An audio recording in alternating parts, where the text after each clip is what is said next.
Lefi Esuede Ayaulela Mema. Fiel é Deus, aleluia. Amém? Hoje eu tenho um tema que é praticamente um estudo e esclarecimento. Indução à desobediência a Deus pela segunda vez. Por que pela segunda vez? Eu, no decorrer dessa mensagem, eu vou esclarecer. Mas nós vamos ler João 1, do versículo 1 a 34, para entendermos quando eu adentrar na mensagem e esclarecer. Diz: no princípio era o Verbo, e o Verbo estava com Deus, e o Verbo era Deus.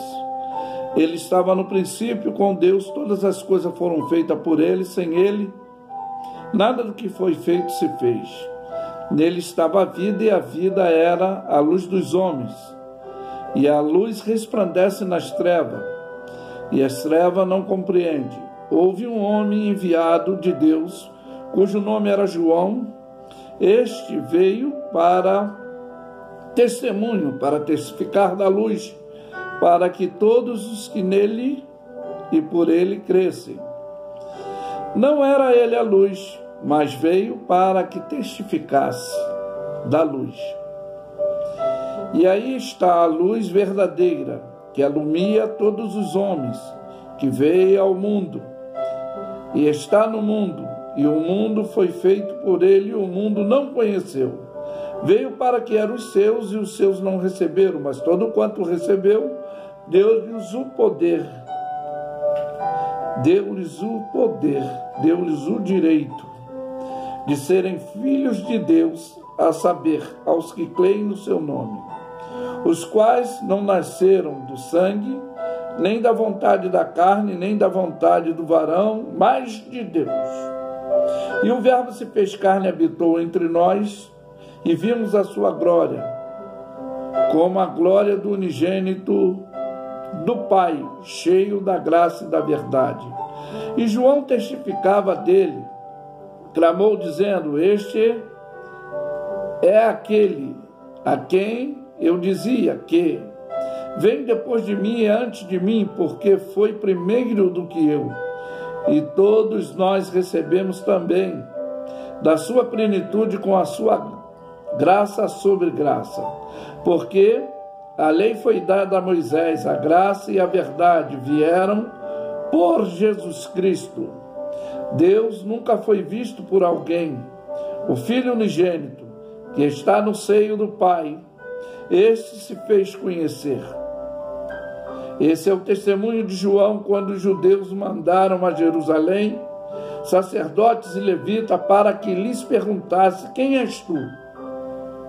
E confessou, e não negou, confessou: eu não sou o Cristo. E perguntaram-lhe outra vez então: quem és tu? És Elias?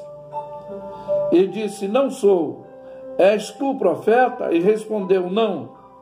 E disseram: pois quem és?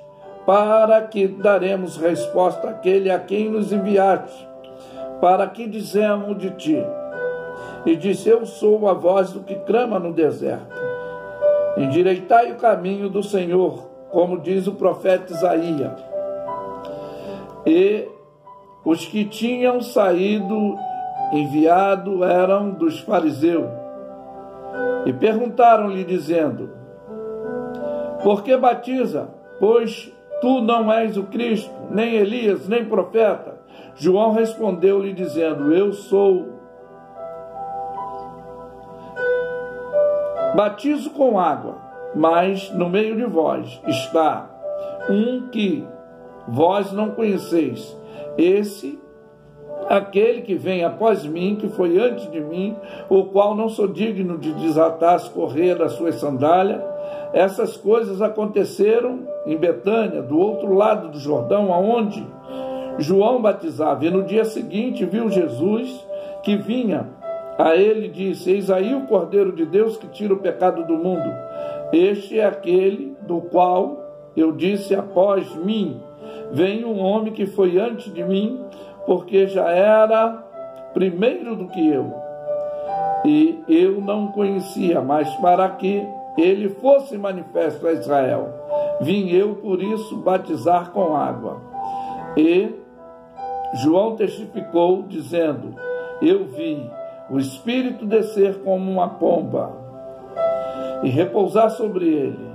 E eu não conhecia, mas o que me mandou batizar com água, esse me disse: sobre aquele que vieres descer o Espírito e sobre ele repousar, este é o que batizará com o Espírito Santo.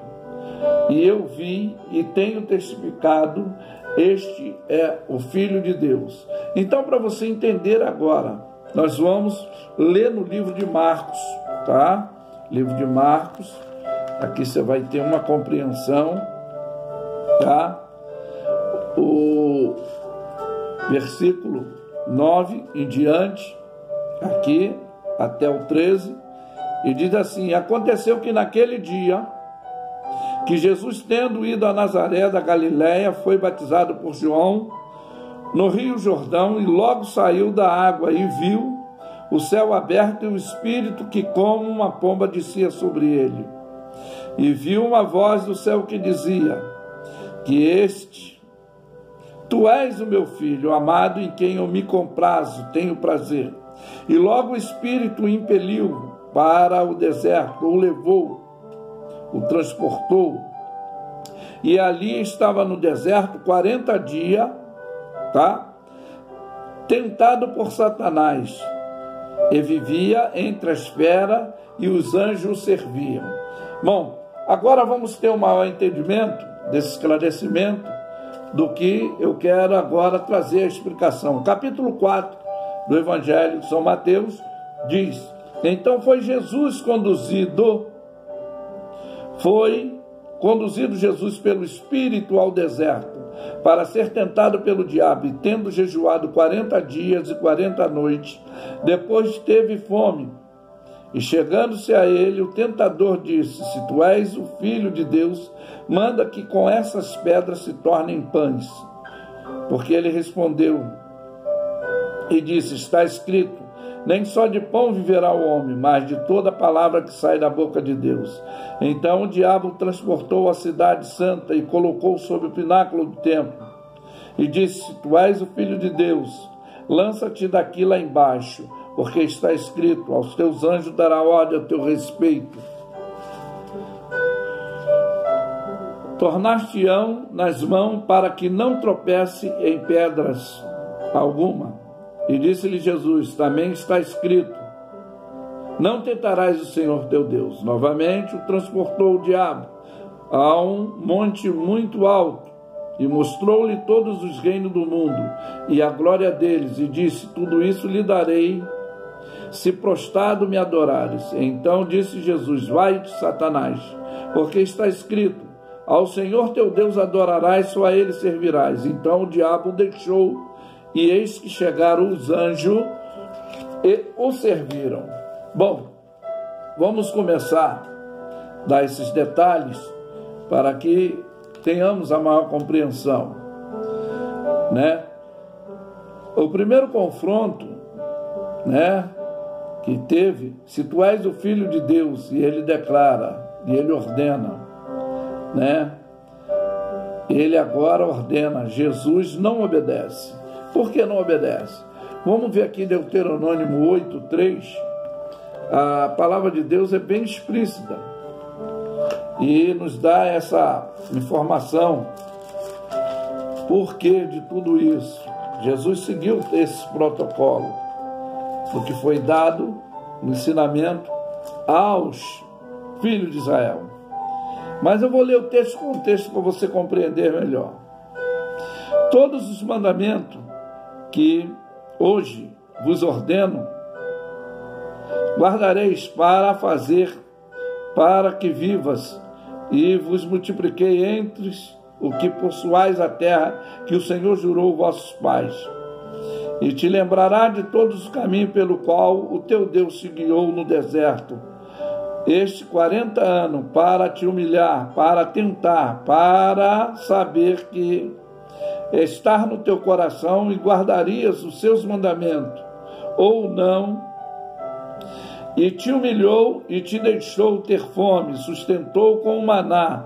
Tu não conheceste, nem teus pais conheceram,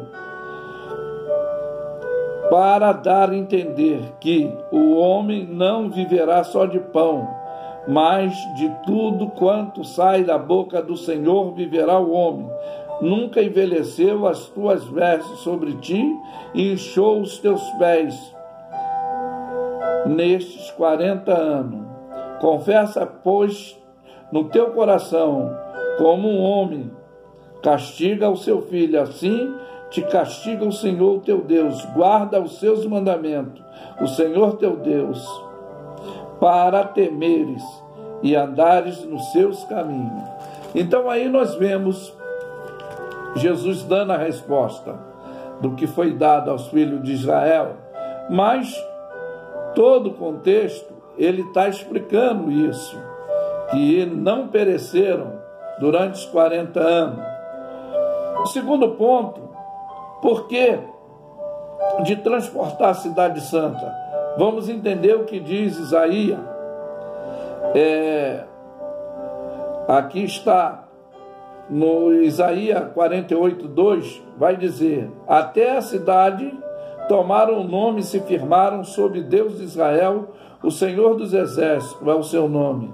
Por isso que também em Neemias 11 diz: os príncipes dos povos habitavam em Jerusalém, mas o resto do povo lançou sorte para tirar um de 10 para habitar na cidade santa, que era Jerusalém, e as 9 partes em outra cidade.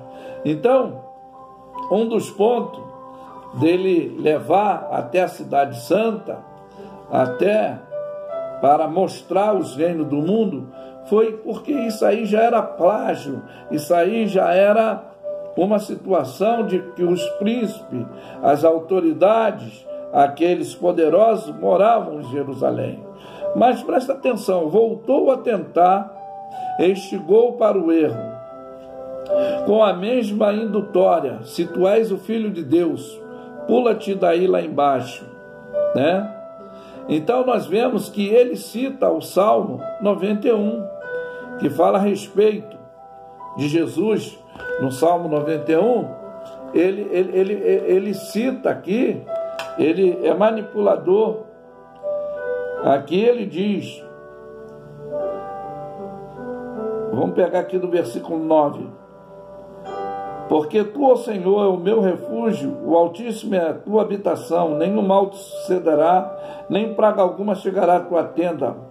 Por isso aos teus anjos dará ordem a teu respeito, para te guardarem em todos os teus caminhos. Eles te sustentarão nas tuas mãos, para não tropeçares os teus pés em pedra. Pisarás o leão e o áspide, calcarás os pés aos filhos do leão e à serpente. Pois tão encarecidamente me amou, e também o livrarei e pô-lo-ei no alto retiro, porque conheceu o meu nome. Ele me invocará e eu lhe responderei, estarei com ele na angústia, livrar-o-ei e lhe glorificarei. Dar-lhe-ei abundância de dia e lhe mostrarei a minha salvação. Então, ele tenta persuadir aqui, usando, o Salmo 91, que dizia a respeito de Jesus. Mas Jesus lhe respondeu, como está no livro de Deuteronômio 6,16, que diz: não tentarás o Senhor, o nosso Deus, como tentaste em Massa. Eles tentaram o Senhor, nosso Deus. Aí Jesus disse: eu não vou tentar. Está lá escrito: não tentarás o Senhor, vosso Deus, como fizeram lá em Massa. O quarto ponto também não parou por aí. Por quê? Só no livro de Lucas explica, esta sua ousadia contra Jesus. Como é isso, pastor? Novamente diz que o transportou a um monte bem alto para lhe mostrar os reinos dominados da época. E essa ação luciferiana, para obter, teria que o adorá-lo. Mas a resposta de Jesus foi: vai-te, Satanás. E ele, só o Senhor Deus adorarás. E isso nós lemos aqui em Deuteronômio, capítulo 6, do versículo 13, 14, 15, que diz: o Senhor teu Deus, temerás a ele, servirás pelo seu nome e jurarás, não seguir a outros deuses dos povos que habitam ao redor de vós. Porque o Senhor teu Deus é um Deus zeloso no meio de ti, para a ira do Senhor teu Deus não acender contra ti e te destrua a face da terra. Então nós vemos aí Jesus também esclarecendo com a própria palavra que ele tentou induzi-lo ao erro. E o quinto ponto é: o diabo o deixou por um pouco de tempo, como diz o livro de Lucas, e os anjos voltaram a servi-lo como Dante. Isso porque está escrito em Hebreus a respeito não só de Jesus, mas de nós, os seus filhos, nós que cremos. Hebreus 1,14 nos diz que não são, porventura, todos os espíritos ministradores enviados para servir a favor daqueles que hão de herdar a salvação?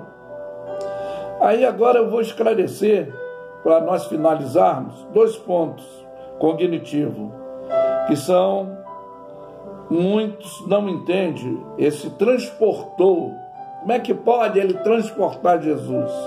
É uma ignomia por falta, talvez, de conhecimento ou esclarecimento. E o segundo ponto: tudo isso te darei porque a mim me foi entregue, que só no livro de Lucas que vai fazer essa referência. É só no livro de Lucas ele usa dessa autoridade abusiva. Primeiro, transportar, isso trânsito direto, ou seja, transitiva, ou seja, levar ou conduzir. Como assim? O exemplo pode ser seres ou coisa a determinado lugar. Significa carregar, acarrear, acarretar, carrear e conduzir e transmover. Observa que é mudar de um lado para outro, e nesse caso pode ser no psicol. Como é isso, pastor? Explica. É um estado espiritual ou carnal, com a intenção de conduzir, levar ao erro para desobedecer a Deus. Amém? Deu para entender?